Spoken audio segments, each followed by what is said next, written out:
this session is to discuss the topic sonnet. So, what is sonnet? What are the types of sonnets? Will be discussed by me in this session. The birthplace of sonnet has not been definitely determined. Sicily and Provence have been suggested as two possible sources. It is, however, said that first sonnet was introduced or found in the writings of Italians in the latter half of the 13th century. It is particularly associated with the name of the great Italian poet Petrarch. Though the form has been used before him by another Italian poet, Dante, it was originally a short poem recited to the accompaniment of music, the word sonnet being a derivative of the Italian sonetto, meaning a little sound or strain. There are three types of sonnets that I'm going to discuss: the Italian sonnet, the English sonnet, which is also called as Shakespearean sonnet, the Spenserian variety.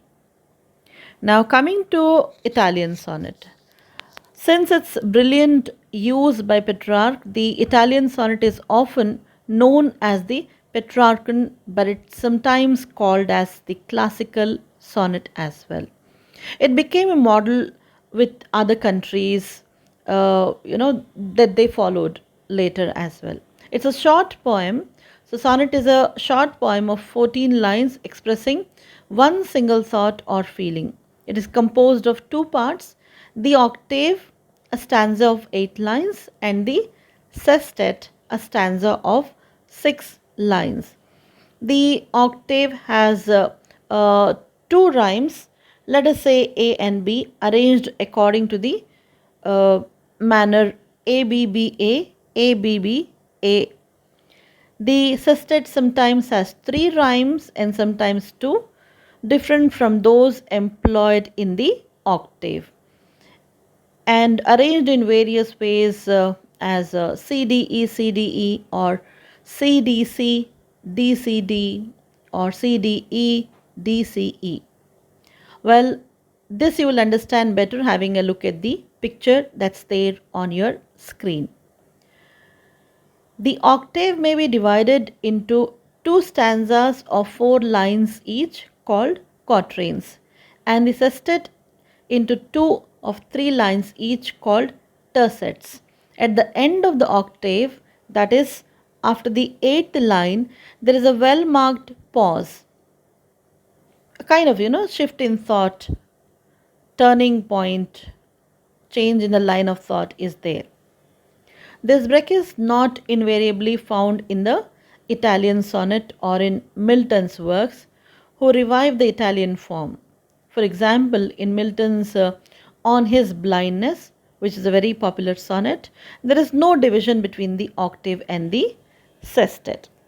Now, coming to the English sonnet, the sonnet was introduced in England in the first half of the 16th century by Sir Thomas and Henry Howard, two English politicians who, after their return from a diplomatic mission in Italy, wrote verses in this form of poetry for pleasure.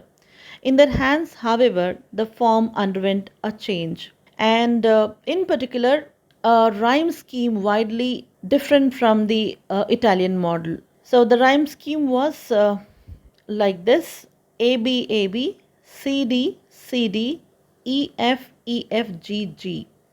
So, a form so splendidly used by William Shakespeare that it is now named after him. That's Shakespearean sonnet, not the original user or the originator of the form. Since it is divided into 4 parts, it has no pause and turn of thought at the end of the 8th line. It works right up to the final couplet, where the highest peak of the poet's thought is reached.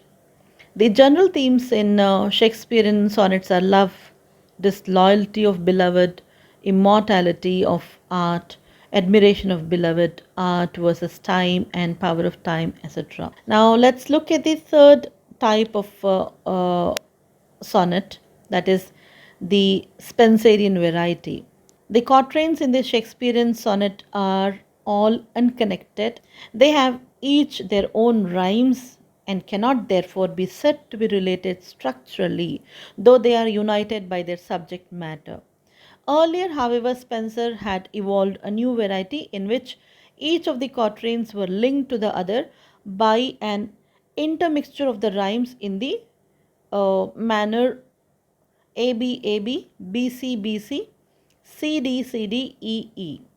In all other aspects, there is little difference between the Spenserian and the Shakespearean form. So, before I conclude, I would like to discuss about the subjects chosen for sonnet. Though there is no set range of subjects for the sonnet, for example, Shakespeare, following the earlier Elizabethans, had limited the themes of his sonnets to love. His sonnets, which are believed to be in a connected chain or sequence, while their order is a matter of controversy, celebrate his attachment to a young friend, presumably the unidentified Mr. W.H., to whom they are dedicated, or his love for a mysterious dark lady. When it comes to Milton, in the hands of Milton, the scope of the sonnet was greatly widened, and in time, it became uh, it came to include almost everything within the range of human feeling and experience.